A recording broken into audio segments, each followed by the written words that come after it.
Iyi ni Shodiro Ndabarahiye, hafi y'ikibuga cy'indege cya Bugesera i Nyamata aho bita ku Murama. Muraho neza abakunzi ba Fortune 2050. Uyu munsi nanyarutse mbagerera i Nyamata. None usanze y'iki?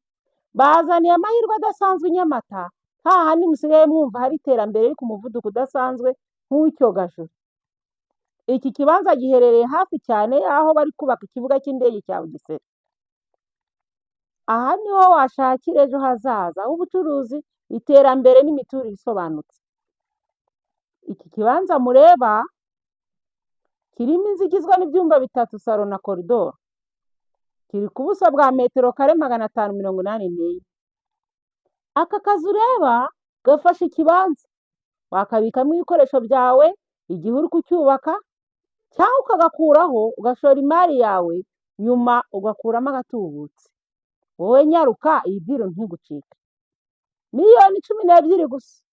Uyu muturage yaba adabagije kuko aguhereye ku giciro nk'icy'umuneke. Ku bindi bisobanuro birambuye, nyarukira kuri Fortune 2050, turahari ngo tugufashe.